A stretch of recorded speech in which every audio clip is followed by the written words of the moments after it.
dari kitab Al-Muqaddimah yang ditulis oleh Ibnu Khaldun rahimahullah. Jadi beliau ini dikenal sosiolog, bapak sosiolog dunia Islam.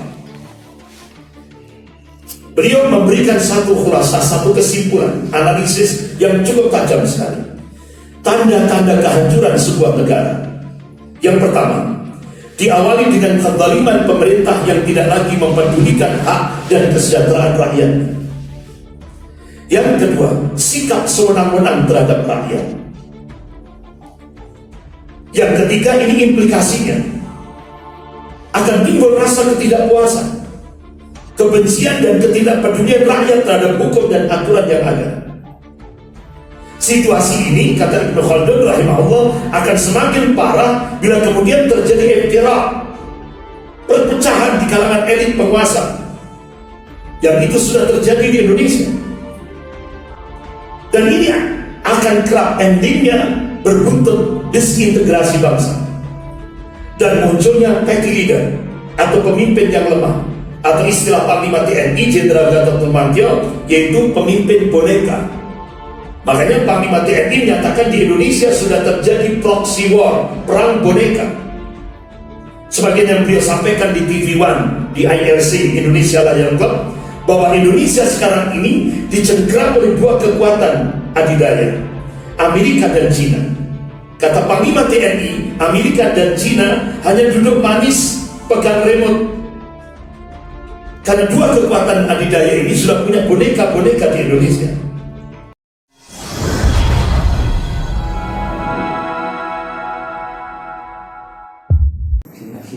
Assalamualaikum warahmatullahi wabarakatuh. Innal hamdalillah nahmaduhu wa nasta'inuhu wa nastaghfiruh wa na'udzu billahi min shururi anfusina wa min sayyiati a'malina. May yahdihillahu fala mudilla lahu wa may yudlil fala hadiya lahu. Asyhadu an la ilaha illallah wahdahu la syarika lahu wa asyhadu anna Muhammadan abduhu wa rasuluh. Ya ayyuhalladzina amanu taqullaha haqqa tuqatih wa la tamutunna illa wa antum muslimun.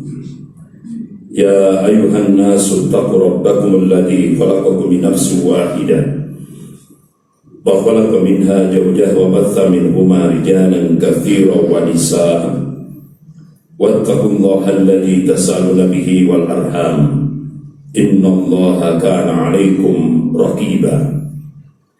Ya ayyuhalladzina amanu taqullaha wa qulu qawlan sadida yuslih lakum a'malakum wa yaghfir lakum dhunubakum wa may yuti'illaha wa rasulahu faqad faza fawzan 'azima.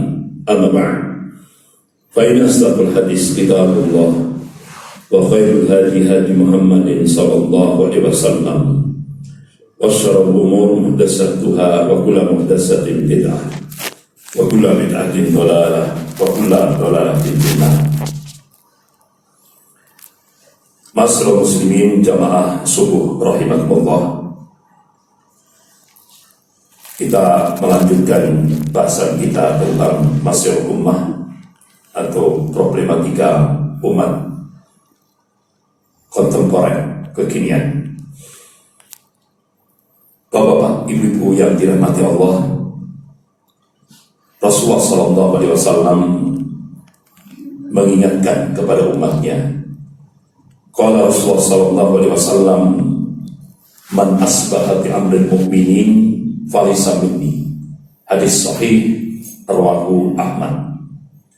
Barang siapa yang bangun pagi hari, dia tidak peduli terhadap masalah-masalah keumatan atau problem kaum mukminin, Rasulullah menegaskan falaysa minni, mereka bukan golonganku, kata Rasulullah. Jadi kalau kita pagi hari kita punya satu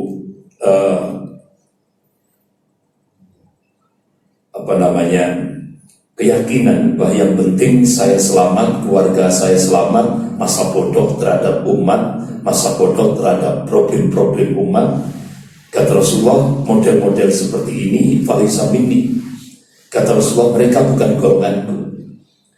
Jadi kita mikirkan umat saja dapat pahala, apalagi kita action berbuat untuk umat. Bahkan ketika Rasulullah SAW menghadapi sakratul maut, ketika Rasulullah menghadapi nazak akhir kehidupan beliau, Yaumil Isnin, hari Senin 12 Rabiul Awal, di penghujung waktu duha, keluar dari ucapan Rasulullah, ummati, ummati, ummati. Jadi umat. Bapak-bapak, ibu-ibu yang dirahmati Allah, Rasulullah SAW memberikan wasiat kepada umatnya, terlebih dalam kehidupan bernegara.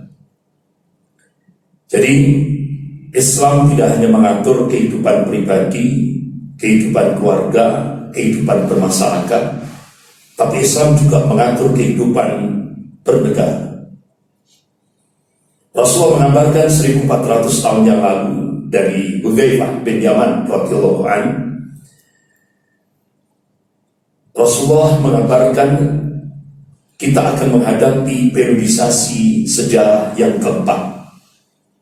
Itulah yang disebut dengan Mulkan Jabriyah, di mana saat itu kata Rasulullah muncul sebuah kepemimpinan atau sebuah pemerintahan atau penguasa yang memaksakan kehendak, atau yang sering kita sebut dengan diktator.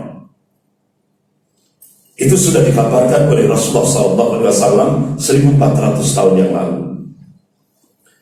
Bahkan Rasulullah mengabarkan kalian nanti akan menyaksikan di mana orang yang amanah, orang yang jujur akan disingkirkan, bahkan tidak dihormati. Kalian akan menyaksikan di mana pengkhianat itu dimulia-muliakan, diberikan kedudukan yang mulia, bahkan dimulia-muliakan. Bahkan kalian akan menyaksikan orang dungu dimulia-muliakan, sementara ulama dilecehkan, direndahkan. Bahkan Rasulullah mengabarkan kalian nanti akan menyaksikan pada periodisasi sejarah yang keempat itu Ar-Raibidah. Ar-Raibidah itu orang yang tidak ngerti agama tapi memimpin rakyat kebanyakan. Itu yang dikabarkan oleh Rasulullah SAW. Bapak-bapak, ibu-ibu yang dirahmati Allah, Rasulullah SAW memberikan wasiat kepada umatnya. Kalau Rasulullah SAW, ini saya ulang-ulang supaya kita benar-benar semakin mantap, terlebih dalam kehidupan berbangsa dan bernegara. Rasulullah mengingatkan, kalau Rasulullah SAW satakunu ba'di umara. Jadi sepeninggalku, kata Rasulullah, kalian akan menyaksikan umara. Umara itu pemerintahan atau penguasa, pemimpin. Man dakhala alaihim fasaddaqahum bikadzibihim wa a'lanahum ala dhulmihim. Jika kalian membenarkan kebohongannya dan mendukung kezalimannya, falaysa minni walas minni, kalian bukan golonganku. Walaysa yaridu alayya al-khawf, dan kalian tidak akan bisa menuju al-khawtun Nabi. Al-khawtun Nabi yaitu telaga Nabi, yaitu yang sering kita kenal dengan telaga Al-Kautsar. Dalam beberapa hadis-hadis yang sahih, Al-Khawtun Nabi, telaga Nabi, sebagaimana ulama-ulama hadis mengumpulkan dengan matan hadis yang sama, itu dikumpulkan kurang lebih sekitar 34 hadis sahih dalam kutubus sittah. Jadi telaga Al-Kautsar itu panjangnya sepanjang perjalanan 1 bulan, lebarnya sepanjang perjalanan 1 bulan, gayungnya sebanyak bintang di langit, warnanya lebih putih dari susu, rasanya lebih manis dan madu, harumnya lebih harum dan mesik. Rasulullah mengabarkan saat-saat puncak-puncak kehausan manusia. Ketika umat Rasulullah mampu meminum air telaga Al-Kautsar, itu dijamin tidak akan haus selama-lamanya. Karena saat itu puncak-puncak kehausan manusia. Tapi Rasulullah mengabarkan dari 34 hadis sahih, ada 2 kelompok umatku yang akan tersingkir dari telaga Al-Kautsar. Yaitu yang pertama, ahlul bid'ah, yang menyelisihi sunnah Rasulullah SAW. Yang kedua, ahlul maksiyah. Ahlul maksiyah itu adalah umat Rasulullah yang ketika hidup di dunia, dia membenarkan kebohongan pemimpinnya atau penguasanya, dan dia mendukung kezaliman pemimpinnya atau penguasanya. Makanya Rasulullah tegaskan, "Falaysa minni," mereka bukan golonganku. Sebaliknya, "Wa man lam yadkhul 'alaihim wa lam yusaddiqhum bikadzibihim wa lam yu'inhum 'ala dzulmihim fa huwa minni wa ana minhu." Sebaliknya, jika kalian tidak membenarkan kebohongan penguasa kalian dan tidak mendukung kezaliman penguasa kalian, kalian golonganku, kata Rasulullah. Wasayyiru 'alaiyal khawf, dan kalian bisa menuju al-khawtun Nabi, telaga Nabi. Artinya, jaminan dari Rasulullah SAW, kalian akan bisa meminum air telaga Al-Kautsar saat-saat puncak kehausan manusia nanti di yaumil qiyamah. Hadis ini rawahu Nasa'i fi kitab al-Imarah. Hadis riwayat Imam Nasa'i dalam kitab al-Imarah atau kepemimpinan. Bapak-bapak, ibu-ibu yang dirahmati Allah, ulama-ulama Ahlus Sunnah memberikan perhatian yang sangat luar biasa, terutama dalam kehidupan berbangsa bernegara. Di antaranya Syekhul Islam Ibnu Taimiyah rahimahullah, beliau menulis kitab Asy-Syiyasah As-Syar'iyyah. Kemudian disyarah oleh Syekh Muhammad Al-Utsaimin rahimahullah, beliau kibar ulama Saudiyah, dan sudah diterjemahkan dalam bahasa Indonesia, yaitu judulnya Politik Islam. Itu Syekh Muhammad Al-Utsaimin. Bagaimana kita hidup berbangsa bernegara, diatur menurut syariat, dan ini nanti akan dipertanggungjawabkan nanti di yaumil qiyamah. Karena Islam, kita diperintah oleh Allah dalam surah Al-Baqarah ayat 208, "A'udzubillahi minasyaitonir rajim, ya ayyuhalladzina amanu udkhulu fis-silmi kafah." Hai orang-orang yang beriman, masuklah ke dalam Islam itu secara kafah, menyeluruh, totalitas. Baik dalam kehidupan berpribadi, berkeluarga, bermasyarakat, berbangsa, bernegara, bahkan berinternasional. Wa la tattabi'u khutuwatis syaitan. Jangan kamu ikuti langkah-langkah syaitan. Innahu lakum aduwwun mubin, karena setan itu musuh yang nyata bagimu. Selama kita hidup di buminya Allah, di dunia ini, Allah beri 2 jalan. Sabilillah, sabil syaitan. Jalannya Allah, jalannya syaitan. Golongannya juga ada 2, Hizbullah, Hizbul syaitan. Golongannya Allah, golongannya syaitan. Aulianya, walinya juga 2, Auliyaur Rahman, Auliyaur syaitan. Jadi wali-walinya Allah yang Maha Rahman dan wali-walinya syaitan. Bapak-bapak, ibu-ibu yang dirahmati Allah, begitu juga Al-Imam Mawardi rahimahullah, beliau menulis kitab Al-Ahkam Sultaniyah. Jadi bagaimana perundang-undangan atau aturan-aturan syariat dalam menyelenggarakan sebuah negara, rinci sekali. Jadi ini ulama-ulama Ahlus Sunnah luar biasa. Begitu juga ulama-ulama mutaakhirin seperti Ustaz Abdul Hakim Abdan di Indonesia. Beliau juga menulis sebuah buku mendulang faedah dari kisah perjanjian Hudaybiyah, yaitu Asy-Syiyasah As-Syar'iyyah, Politik Islam. Diambil dalam Sirah Nabawiyah, beliau mengambil satu tema khusus tentang perjanjian Hudaybiyah. Itu Rasulullah memberi contoh konkret bagaimana hidup berbangsa dan bernegara. Yang waktu itu kehidupan di Madinah Al-Munawwarah plural, tidak hanya umat Islam. Di situ ada Yahudi, ada Majusi, ada Nasrani, ada paganisme. Jadi plural. Tapi Rasulullah SAW memberikan satu bagaimana contoh konkret uswah, bagaimana kehidupan berbangsa dan bernegara dicontohkan oleh Rasulullah. Bapak-bapak, ibu-ibu yang dirahmati Allah, bahkan Al-Imam Mawardi rahimahullah dalam kitabnya Adabud Dunya wa Din halaman 95. Beliau mengambil satu khulasah kesimpulan tentang pengelolaan mal, harta, sultan, kekuasaan, dan amanah masyarakat akan benar-benar maslahat, manfaat jika ia duduk dalam sistem siasat syariah, politik Islam yang bersendikan 6 subsistem. Subsistem yang pertama, kata beliau, dinun mutabbarah, yaitu agama yang diikuti aturannya. Wujud konkretnya atiullah wa atiur rasul, sebagaimana kita diingatkan oleh Allah Subhanahu wa taala dalam surah Al-Ahzab ayat 71. A'udzubillahi minasyaitonir rajim. Wa may yuti'illaha wa rasulahu faqad faza fawzan 'azima. Barang siapa yang taat kepada Allah dan Rasulnya, faqad faza fawzan 'azima, maka sesungguhnya dia telah mendapatkan kemenangan yang besar. Apa? Ini jaminan Allah yang pasti. Innallaha la yukhliful mi'ad. Allah gak akan mengingkari janjinya. Apa? Allah muliakan hidupnya di dunia dan Allah berikan jaminan jannah surganya Allah Subhanahu wa taala. Ini subsistem yang pertama, di mana agama ditaati, aturan agama ditaati.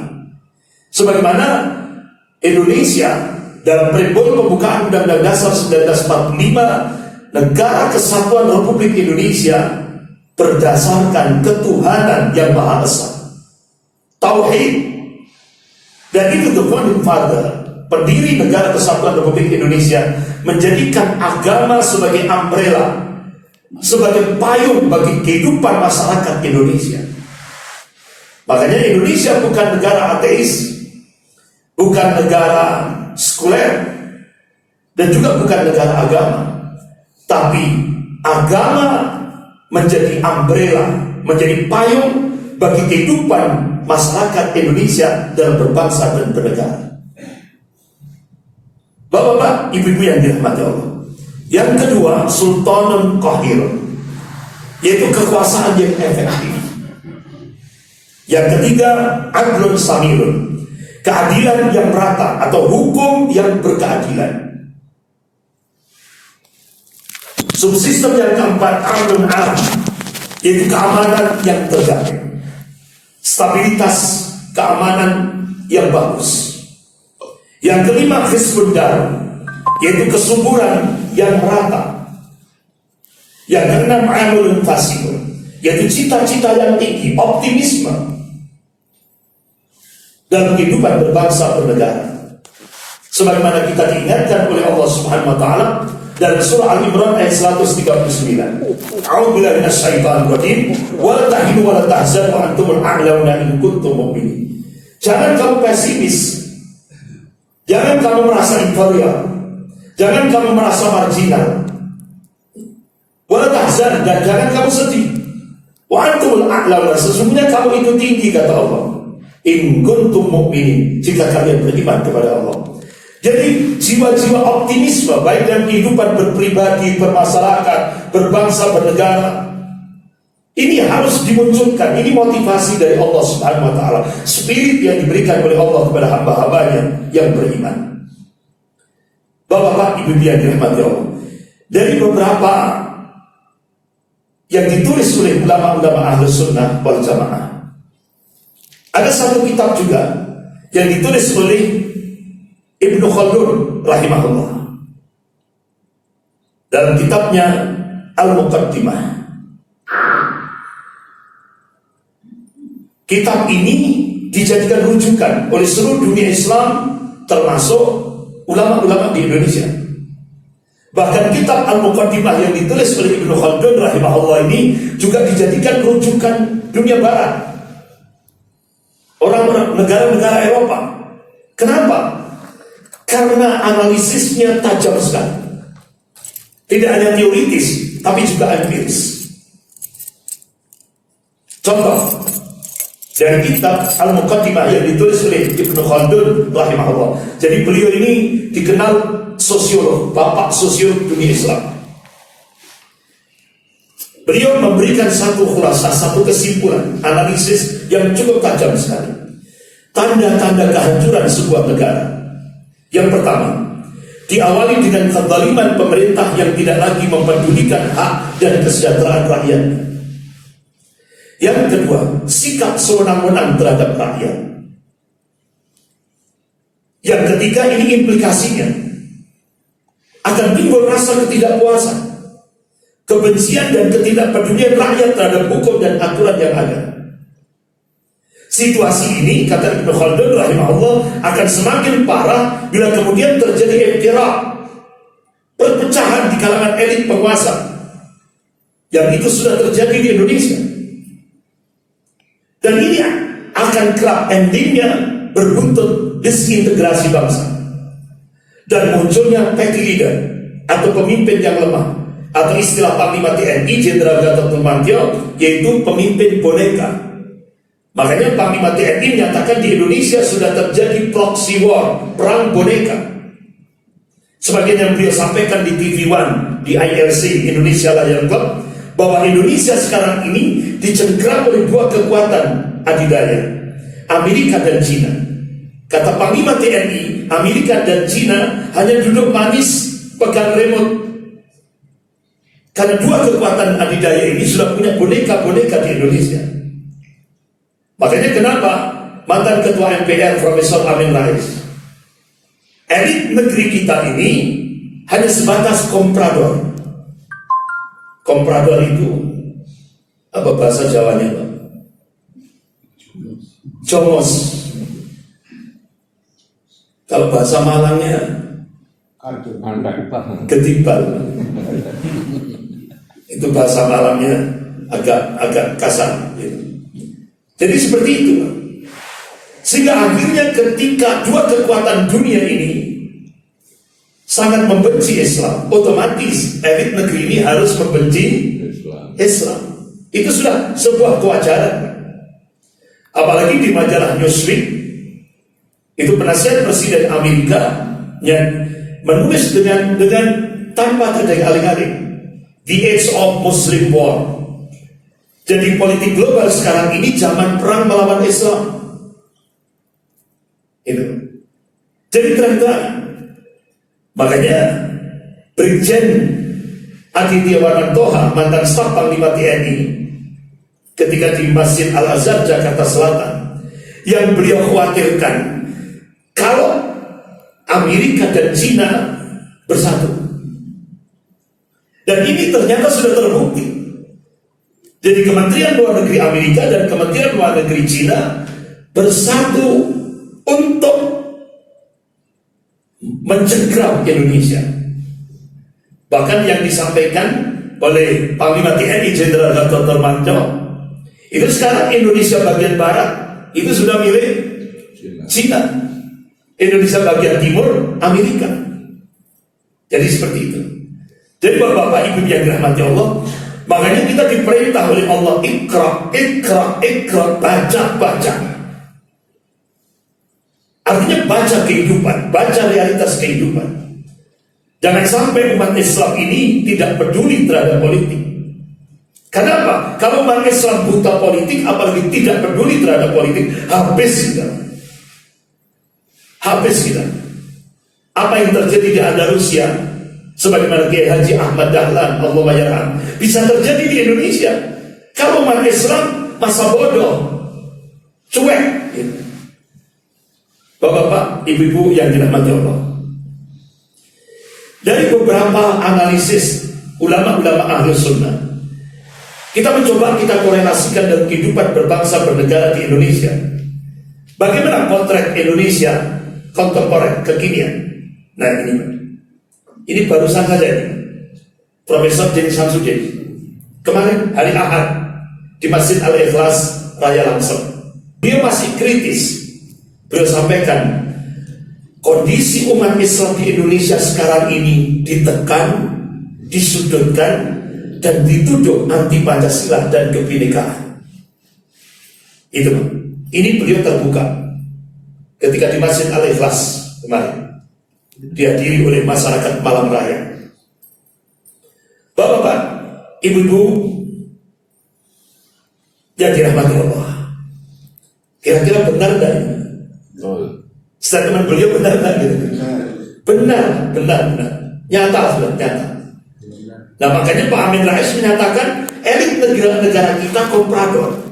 Nah karena Amerika dan China sekarang anti terhadap Islam, ya otomatis penyelenggara negara kita harus mengikuti pemodal. Jadi seperti itu. Akhirnya apa kesimpulan Profesor Din Samsudin? Ini nyata.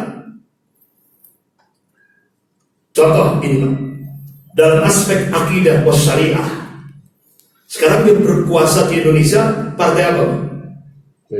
PDIP yang berkuasa.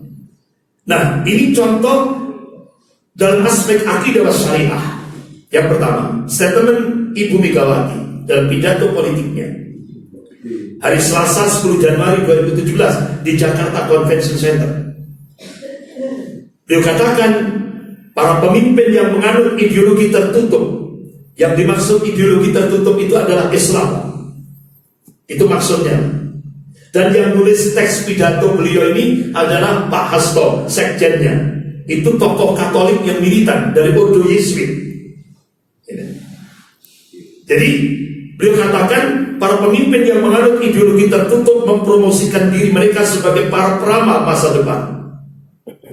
Jadi kata Ibu Megawati, ulama-ulama itu mempromosikan tentang yaumil akhir, tentang hari kiamat. Mereka meramal dengan fasih tentang apa yang akan datang, termasuk kehidupan setelah dunia fana. Padahal notabene mereka sendiri tentu belum pernah melihatnya. Jadi ulama-ulama itu belum pernah melihat akhirat, tapi sudah meramalkan akhirat secara fasih.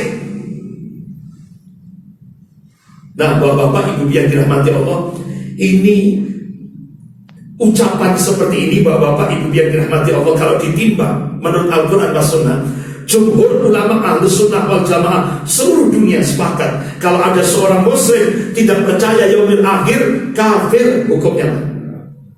Sejak ini sudah kafir dia. Itu sudah bukan rahasia lagi. Gugur syahadatnya, gugur imannya, batal keislamannya. Ini masuk nawaqidul Islam. Jadi Bapak-bapak, Ibu yang dirahmati Allah, apa yang beliau ucapkan ini salah, kesalahan yang sangat fatal.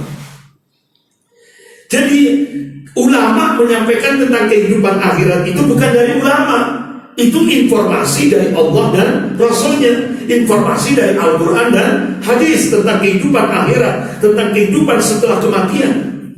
Jadi itu bukan ramalan ulama, bukan khayalan ulama. Jadi seperti itu.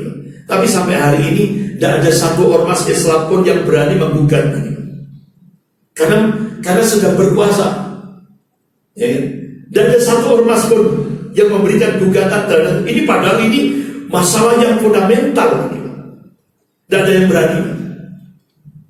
Sampai Gus Ipul pun sampai cium tangannya ini. Gus Ipul padahal beliau kiai. Gus Ipul kiai. Ya. Sampai nyium tangannya ini padahal agamanya sudah dihina, akidahnya sudah dihina. Astagfirullah. Nah ini sudah saya sampaikan. Ya ini sudah saya sampaikan, gak perlu saya ulang. Ya. Nah ini Bapak-bapak, Ibu yang dirahmati Allah, Presiden mengumumkan penghapusan 3.143 peraturan daerah yang Islami di seluruh wilayah Indonesia. Akhirnya pimpinan pusat Muhammadiyah bulan Ramadan 2016 yang lalu melakukan jihad konstitusi. Akhirnya pimpinan pusat Muhammadiyah langsung melakukan jihad konstitusi, mengajukan judicial review di Mahkamah Konstitusi. Alhamdulillah bulan Ramadan hasil perjuangan PP Muhammadiyah, akhirnya 3.143 peraturan daerah Islam ini dilegalkan kembali setelah dihapus oleh Presiden dan Mendagri. Karena apa? Ternyata peraturan daerah, perda-perda syariat di beberapa wilayah provinsi, kota, kabupaten itu yang bisa menghapus adalah DPR, DPRD, bukan pemerintahan pusat, karena ada undang-undang otonomi daerah.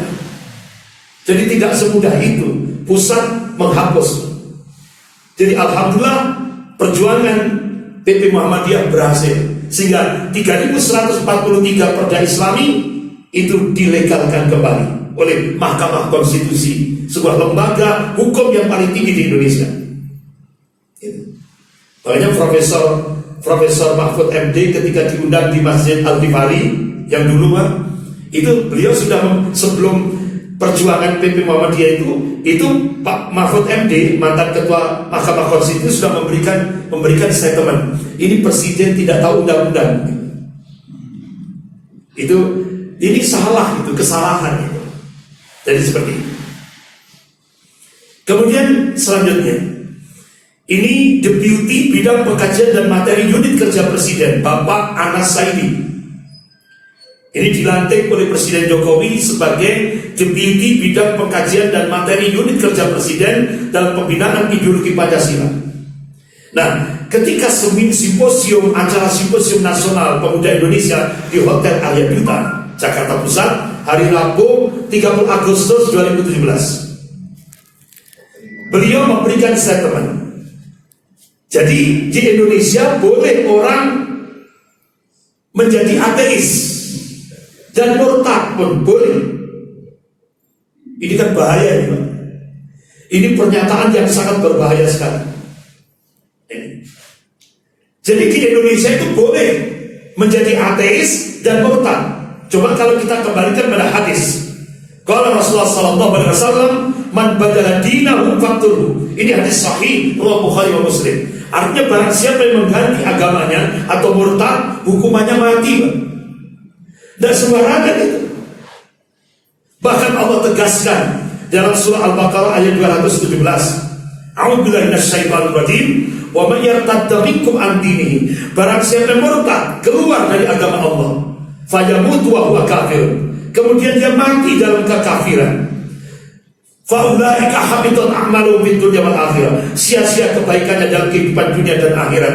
Ulaika ashabun nar, mereka calon penghuni neraka, hum fiha khalidun, selama-lamanya, abadi. Jadi kafir asli dengan kafir murtad lebih berbahaya kafir murtad. Nah, ini Deputi Pengkajian dan Materi Unit Kerja Presiden untuk pembinaan ideologi Pancasila membolehkan, begitu mudahnya membolehkan ideologi ateis di Indonesia dan murtad. Bapak-bapak, ibu yang dirahmati Allah, saya teringat ucapan Bapak Kiai Haji Hasyim Mujadi, Allahumma yarham, yang tetangga Bapak ini, ya kan? Sudah meninggal beliau. Beliau memberikan satu statement.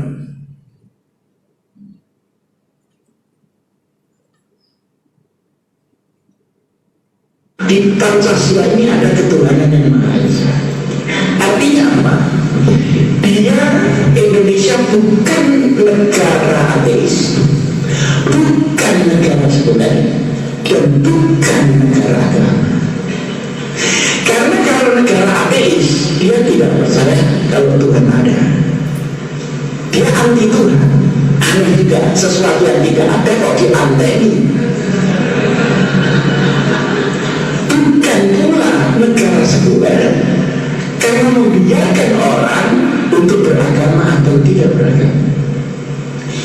Tidak pula menjadi negara agama karena teks agama tidak menjadi konstitusi, tapi value universalitas agama yang dikemas dalam konstitusi nasional itu sebagai umbrella untuk seluruh bangsa.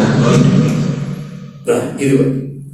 Jadi agama itu sebagai umbrella atau payung dalam kehidupan berbangsa bernegara di Indonesia. Itu Bapak Kiai Haji Hasyim Mujadi, Allahumma yarham. Beliau Watim Pres waktu itu, Dewan Pertimbangan Presiden.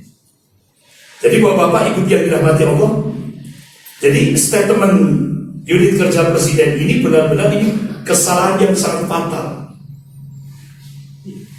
Akhirnya Wakil Ketua Komisi Dakwah Majelis Ulama Indonesia Pusat mengecam, yaitu Ustaz Fahmi Salim mengecam pernyataan Pak Anies Saidi sebagai selaku deputi bidang pengkajian dan materi unit kerja Presiden untuk pemantapan ideologi Pancasila yang memperbolehkan ideologi ateis. Jadi kata Ustaz Fahmi Salim, Indonesia itu percaya berlandaskan pada kepercayaan pada Tuhan Yang Maha Esa, percaya kepada tauhid. Pancasila ini beragama.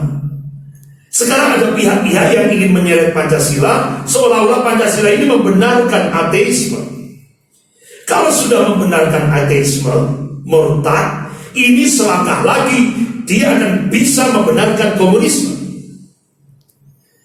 Otomatis, kalau sudah komunisme berkuasa, manusia akan menindas manusia. Seperti ini. Ini contoh statement Presiden Jokowi hari Selasa 19 September 2017. Di dalam dokumen asli PKI, PKI tidak sepenuhnya bersalah. Mereka hanya terkena fitnah di zaman itu. Bapak Ibu yang dirahmati Allah, ini saya sampaikan di Masjid Manarul Islam Sawu Jajar. Kebetulan jamaahnya banyak pelaku-pelaku peristiwa ini, artinya pernah mengalami peristiwa G30 SPKI. Marah itu Pak. Ini jamaah Masjid Manarul marah. Ini kan membalikkan fakta. Katanya PKI tidak salah, cuma kena fitnah gitu aja. Ya Allah, PKI itu membantai ulama, membantai umat Islam, membantai santri, berontak pada negara 2 kali, 48, 65, membantai 6 jenderal dan 1 perwira. Itu dikatakan tidak salah. Ini kan benar-benar. Bahkan Bapak Ibu yang dirahmati Allah, ini pidato Presiden pada saat pertemuan pimpinan perguruan tinggi se-Indonesia di Bali 26 September hari Selasa 26 September 2017. Jadi yang mengancam Pancasila itu bukan PKI, tapi radikalisme agama. Ini bahasa ada samar, artinya yang mengancam Pancasila itu bukan PKI tapi Islam. Ini kalau saya bahasa kasarnya, maling teriak maling.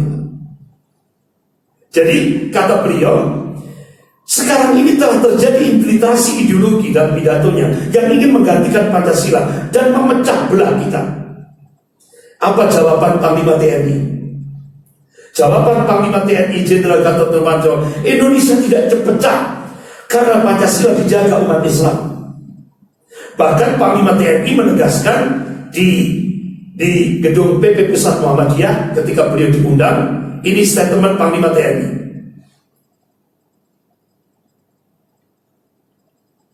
Jadi zaman sekarang ini jangan sok-sokan.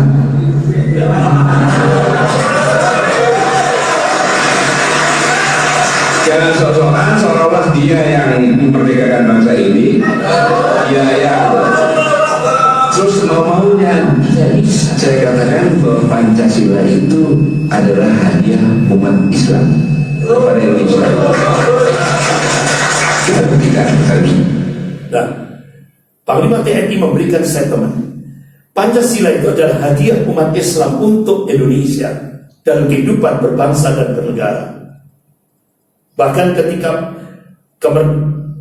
kemerdekaan Republik Indonesia 17 Agustus 1945, malam hari setelah merdeka, ada utusan ofisir Jepang mewakili umat Kristiani Indonesia bagian timur mengancam kalau 7 kata dalam preambul pembukaan Undang-Undang Dasar 1945 tidak dihapus, umat Kristiani Indonesia bagian timur akan lepas dari NKRI. Akhirnya seluruh ulama se-Indonesia istighfar. Akhirnya tokoh-tokoh ulama melakukan lobi-lobi, termasuk Kiai Haji Ki Bagus Hadikusumo, ya, pimpinan pusat Muhammadiyah. Akhirnya ini hadiah umat Islam untuk Indonesia. Akhirnya 7 kata itu dihapus. Jadi makanya ucapan Panglima TNI ini benar. bahwa Pancasila itu hadiah umat Islam untuk Indonesia. Jadi seperti itu Bapak-bapak, Ibu-ibu yang dirahmati Allah.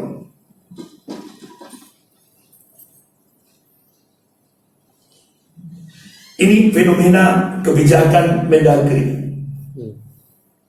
Jadi kita mencoba, saya ingatkan dari yang pertama. Begitu Mendagri dilantik, pertama, kebijakan pertama apa? Penghapusan kolom agama dan penghapusan instansi Kementerian Agama. Jadi kebijakan pertama Menteri Dalam Negeri begitu diangkat jadi Mendagri, Pak Cahyokumolo, kebijakan yang pertama hapus kolom agama dalam KTP, hapuskan apa itu Kementerian Agama. Nah, Bapak-bapak, ketika saya diundang di Klaten, waktu itu saya diduetkan dengan Kiai Haji Muhammad Jasir. Beliau ini takmir Masjid Jogokarian Yogyakarta. Masya Allah Pak, saya baru bertemu beliau itu, bagaimana statement-statement beliau ini pakar sejarah, tajam sekali, ingatannya tajam, sudah sepuh, sudah tua Pak, beliau. Itu diduetkan, saya bahas tentang pergerakan komunis secara empiris, beliau membongkar tentang sejarah pergerakan komunis di Klaten. Waktu itu dihadiri oleh Kapolres Klaten. Nah, Bapak-bapak, Ibu yang dirahmati Allah, kata beliau, penghapusan kolom agama itu bukan hal baru. Itu pernah diusulkan oleh orang-orang PKI, oleh orang-orang komunis tahun 1958. Jadi 1958 itu orang-orang komunis di Indonesia pernah mengusulkan hapuskan kolom agama dalam KTP. Dan sekarang mau dimunculkan, akhirnya Majelis Ulama Indonesia Pusat menolak, PBNU menolak, Muhammadiyah menolak, akhirnya gagal. Tidak jadi kebijakan ini karena MUI, PBNU, Muhammadiyah menolak, gagal akhirnya penghapusan kolom agama dalam KTP. Begitu juga penghapusan Kementerian Agama, Departemen Agama gagal karena ditolak oleh 3, MUI, PBNU, dan Muhammadiyah. Alhamdulillah gagal. Kemudian kebijakan yang kedua, Perda Jilbab di Aceh melanggar HAM, harus dicabut. Apa yang terjadi? Akhirnya tokoh-tokoh ulama se-Aceh Raya, bupati dan wali kota se-Aceh Raya, gubernur Aceh memberikan statement, lebih baik kami mati atau dipenjara daripada hukum syariah hengkang dari bumi Aceh. Akhirnya tidak berani Menteri Dalam Negeri mencabut Perda Jilbab. Coba jilbab dikatakan melanggar HAM.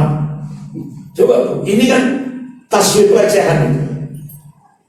Kemudian kebijakan selanjutnya, Mendagri akan mencabut Perda Miras dengan alasan untuk mempercepat investasi ekonomi.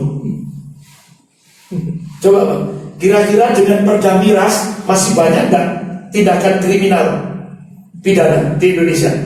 Banyak, apalagi dicabut. Sehingga ormas-ormas Islam memprotes kebijakan Mendagri.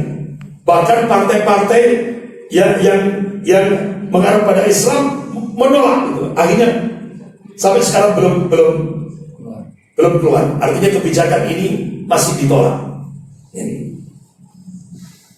Kemudian Mendagri meresmikan monumen perjuangan Laskar Tiongkok di Taman Mini Indonesia Indah. Artinya apa? Laskar Poh Antui itu sekarang oleh Mendagri dijadikan pahlawan di Indonesia. Dan penandatangannya disaksikan 9 naga. 9 naga ini, saya namanya lupa ini. Ini diantaranya Tommy Winata.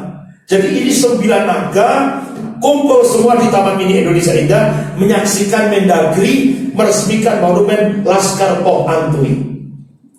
Akhirnya besoknya, Bapak-bapak Ibu yang dirahmati Allah, budayawan Betawi termasuk Pak Ridwan Saidi marah gitu. Ini Mendagri nggak tahu sejarah.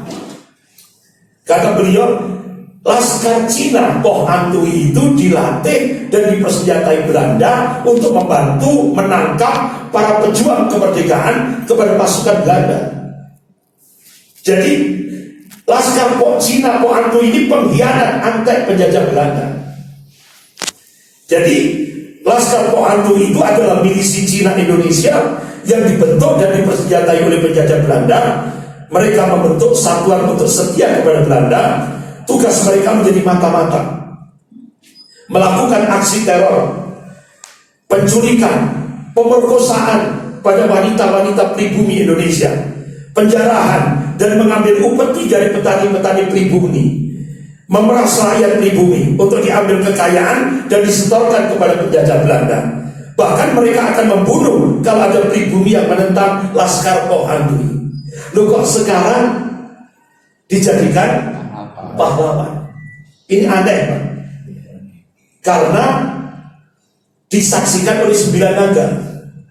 Dan seperti ini. Jadi ada tekanan ini.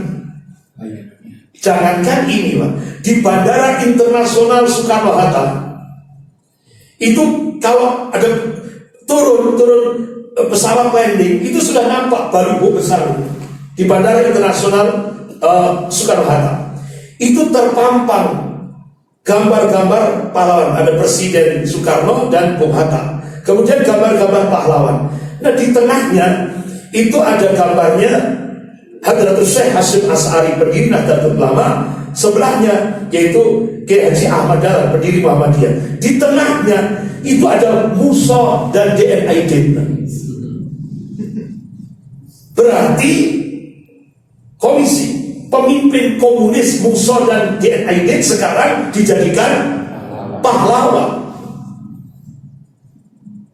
Bapak-bapak, ibu-ibu yang dirahmati Allah. Nah, ini puncaknya pernyataan Mendagri pada saat pengesahan Perpu Ormas rapat paripurna DPR 24 Oktober 2017. Ini saya anukan tayangkan videonya, supaya coba kita dengarkan. Banyak dan ada ormas yang dalam aktivitasnya ternyata mengembangkan paham atau mengembangkan ideologi dan ajaran yang bertentangan dengan Pancasila dan Undang-Undang Dasar Negara Republik Indonesia tahun 1945. Dan hal ini tidak termasuk dalam paham ateisme, komunisme, marxisme, leninisme yang berkembang cepat di Indonesia.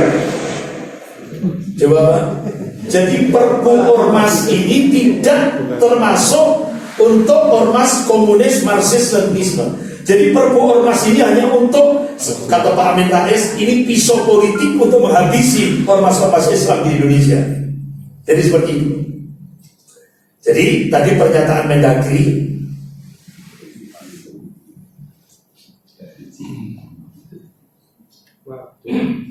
Bapak-bapak, ibu-ibu yang dirahmati Allah. Jadi pernyataan Mendagri ini, banyak dan ada ormas yang dalam aktivitasnya ternyata mengembangkan paham atau mengembangkan ideologi dan ajaran yang bertentangan dengan Pancasila dan Undang-Undang Dasar Negara Republik Indonesia tahun 1945. Dan hal ini tidak termasuk dalam paham ateisme, komunisme, leninisme, marxisme yang berkembang cepat di Indonesia sekarang ini. Artinya apa? Mendagri tahu bahwa perkembangan komunis di Indonesia sekarang ini sangat cepat sekali. Artinya Perpu Ormas itu yang sudah diketuk Palu itu bukan untuk komunis, tapi hanya untuk umat Islam. Makanya Pak Profesor Din Samsudin sekarang ini Islam, umat Islam di Indonesia posisinya ditekan, disudutkan dan dituduh. Ini kezaliman. Makanya Rasulullah mengingatkan, qala Rasulullah sallallahu alaihi wasallam, ittaqu dzulman, fa inna dzulmati yaumil qiyamah. Takutlah kalian akan kezaliman. Takutlah kalian akan kezaliman. Karena kezaliman itu membuat gelap nanti di yaumil qiyamah. Makanya Rasulullah perintahkan pada umatnya, qala Rasulullah sallallahu alaihi wasallam, unsur akhaka dzaliman aw madluman. Tolonglah saudaramu yang berbuat zalim maupun yang dizalimi. Bagaimana caranya? Cegah kezalimannya. Alhamdulillah, pakar hukum tata negara Profesor Yusril Iza Mahendra langsung memberikan klarifikasi. Beliau minta klarifikasi kepada Menteri Dalam Negeri. Apakah ucapan beliau ini benar? Nah, kalau sudah benar, ini bisa di-impeach, Pak. Karena ini pernyataan ini bertentangan dengan TAP MPRS nomor 25 tahun 66, bertentangan dengan Undang-Undang nomor 27 tahun 99, bertentangan dengan KUHP pasal 107 A, B, C, D, E. Itu kurungan penjara, konsekuensinya 15 sampai 20 tahun penjara. Ini.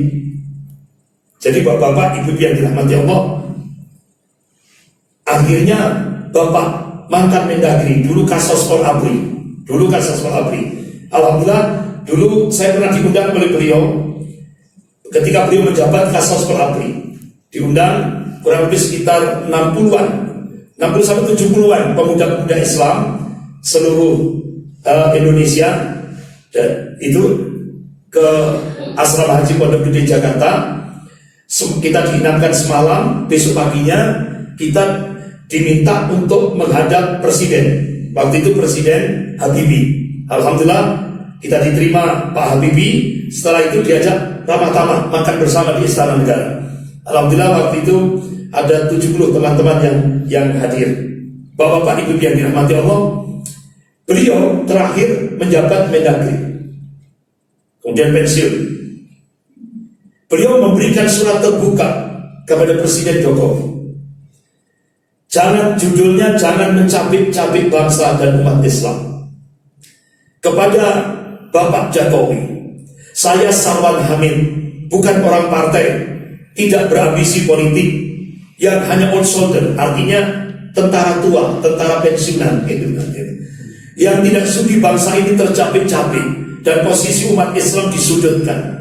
Saya menyarankan, jangan menangani umat Islam seperti ini kemarin dan sekarang. Antara lain, banyak menggunakan cara-cara represif. Dulu kami sangat hati-hati menghadapi umat Islam. Beberapa antara lain telah Anda lakukan, mengkriminalisasi tokoh-tokoh Islam, memberikan bantuan yang tidak adil, membubarkan HTI dengan tuduhan tidak melalui proses hukum, dengan mudahnya menggunakan perpu. Dan menurut Saudara Mendagri sekarang, akan ada 4 ormas lagi, ormas Islam lagi, yang bernasib sama dengan HTI. Jadi kata Pak Sarwan Hamid, berani dan sombong amat Mendagri sekarang ini. Jadi jika cara penanganan seperti ini, berarti pemerintahan Anda memprovokasi tindakan perlawanan dan kekerasan dari umat Islam. Starting point, artinya dasarnya yang terbangun saat ini secara umum, kata Pak Letnan Jenderal Purnawirawan Sarwan Hamid, adalah semakin tumbuhnya perasaan kebencian terhadap pemerintah. Ini statement beliau ini sama dengan apa yang diungkapkan analisis dari Ibnu Khaldun rahimahullah. Jadi kalau semena-mena zalim, itu akan muncul reaksi, respon kebencian dari rakyat seperti itu. Nah, kata Pak Sarwan Hamid, tanyalah intel Anda tentang kondisi bangsa ini. Jika ia tidak bisa memberikan masukan yang benar, ganti saja, kembalikan intel kepada Pak Sutioso. Ya. Jangan yang Anda angkat polisi semua. Ini akan jadi kerawanan tersendiri, kata beliau. Saya pernah memberikan masukan seperti ini pada Bapak Kapolri lewat Boy itu Pak Rafli Boy. Gitu. Jadi dari pengalaman saya ini, kata Pak Sarwan Hamid, dan bangsa di masa lalu, tidak ada pemerintahan yang bisa bertahan jika tidak menjalin hubungan yang harmonis dengan umat Islam. Jadi saya bersyukur jika ini bisa dipertimbangkan nasihat beliau ini, atau mengambil risiko yang fatal. Salam Letnan Jenderal Purnawirawan Sarwan Hamid. Bapak-bapak, Ibu yang dirahmati Allah, ini sebagai penutup. Ya, sebagai penutup, ini ada 2 yang saya sampaikan dari budayawan, 2 budayawan. Yang pertama, MH Ainun Najib. Pak, ini sudah hilang di internet, sudah hilang. Mungkin ini istilahnya bahasanya tajam sekali. Dianggap oleh pemerintah ini radikal. Jadi dihapus Pak, di internet hapus. Tapi alhamdulillah saya langsung copy waktu itu. Jadi kata MHI Najib, di negeri ini Tuhan harus patuh pada konstitusi negara. Nabi dan Rasul tidak boleh melanggar peraturan perundang-undangan negara. Agama wajib menyesuaikan diri terhadap Pancasila. NKRI harga mati. Negara jangan sampai kalah melawan Tuhan. Bapak-bapak, Profesor Salim Said, guru besar ilmu politik Universitas Indonesia, di IRC Indonesia Layar Club TV One, satu-satunya negara di dunia ini yang tidak takut sama Tuhan cuma ada di Indonesia. Ini statement Profesor Salim Said. Ini. Jadi MHI Najib dengan Profesor Salim Said, guru besar ilmu politik, sama. Jadi Tuhan saja tidak ditakuti di Indonesia ini, malah dilawan. Jadi seperti itu. Nah, ini lagi Pak Taufik Ismail, budayawan. Beliau saya bacakan. Di negeri, judulnya Malu Aku Jadi Orang Indonesia. Ini judulnya. Di negeriku yang didirikan pejuang religius. Artinya beliau mengatakan Indonesia ini diperjuangkan oleh ulama, oleh umat Islam. Para syuhada gugur untuk sampai Indonesia merdeka. Kini dikuasai pejabat rakus. Kejahatan bukan kelas maling sawit, melainkan permainan lahan duit. Di negeriku yang dulu agamis, sekarang bercampur liberalis sedikit komunis. Ulama-ulama diancam karena tidak punya pistol. Yang mengancam tinggal dor. Hukum-hukum keadilan tergadai kepentingan politis. Akidah-akidah tergadai materialistis. Aku hidup di negara mayoritas beragama Islam, tapi kami tersudut, terancam, telah habis sabarku, katanya. Telah habis sabar kami pada presiden yang tak solutif, pada dewan dan majelis yang tak bermufakat, pada semua musyrik yang menggema saat pemilu, pada nafsu yang didukung asing dan asing. Rakyat kelas teri tak berdosa pun digoreng, karena sekarang musim goreng menggoreng. Kusaksikan keindahan negara yang menegakkan khilafah. Diceritakan hidup mereka sejahtera, lalu ditanya dari mana asalku. Kusembunyikan muka, tak kujawab aku dari Indonesia, karena negara yang kini tumbuh benih Islamofobi. Jadi Pak, sekarang ini kata budayawan Pak Taufik Ismail, sekarang ini Indonesia itu sebuah negara yang benci terhadap Islam, takut kepada Islam. Jadi orang Islam, pejabat Islam, tapi benci terhadap Islam. Ini kan aneh juga. Wong Islam benci pada Islam ketika menjabat. Jadi seperti ini. Bapak-bapak, ibu-ibu yang dirahmati Allah, ini penutup terakhir Pak. Kesimpulan saya ini yang saya agak miris juga. Ini perlu saya tunjukkan.